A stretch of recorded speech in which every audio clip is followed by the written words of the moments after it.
What if I told you most bullying starts right in our homes? Sounds extreme, but this next family might have a more familiar problem than any of us wants to admit. The pictures show smiles and happy family times. He would hit, he would scream, he would kick. But their memories don't all reflect the pictures. I mean, I felt like I was like a referee over and over and over. At its worst, was this happening every day? Oh yes, every day. I felt like I was always yelling and screaming at my kids. When we were younger, we would not really hang out with each other. A pattern emerged. She tells me to stop. Sometimes I keep doing it, then she will hurt me. You know, I took advantage and I took a video of him laugh, and I laughed. I was like, you're crying.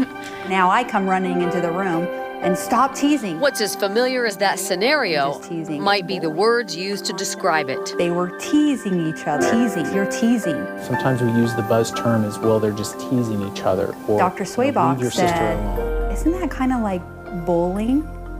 And it took me a minute to go, you know what, you're absolutely right. But when we really look at it and we define what bullying is, most children are bullied in their homes than any other place in the community. Recent research backs that up. The journal Pediatrics published a study that showed while 53% of children say they were never bullied by their siblings, almost 1/3 felt bullied by their siblings as often as several times a week. That's about the same reporting for bullying at school, according to the National Center for Education Statistics. Those kids are at much higher risk for mental health issues, having their own issues with depression, anxiety. In fact, researchers found over time they were twice as likely to report being clinically depressed in adolescence. The American Academy of Pediatrics found kids bullied by peers or siblings have the same mental health distress, which includes depression, anxiety, sadness, loneliness, and those issues persist into adulthood. Armed with this new definition, Mom sought help, and her kids readily admitted it. So, would you ever consider treating your friends at school the way you treat your sister? No. So why do you do it at home? Because you can get away with it. They would not tolerate that behavior from somebody outside of their home. They would be addressing that behavior.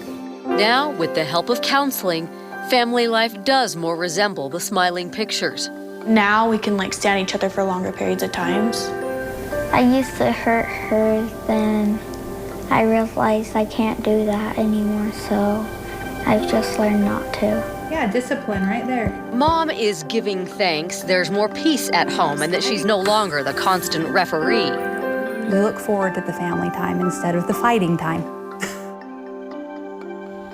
So that key question parents need to ask themselves to know if teasing has gone toxic: would I tolerate someone else treating my child this way? And if the answer is no, we probably shouldn't allow it in our home.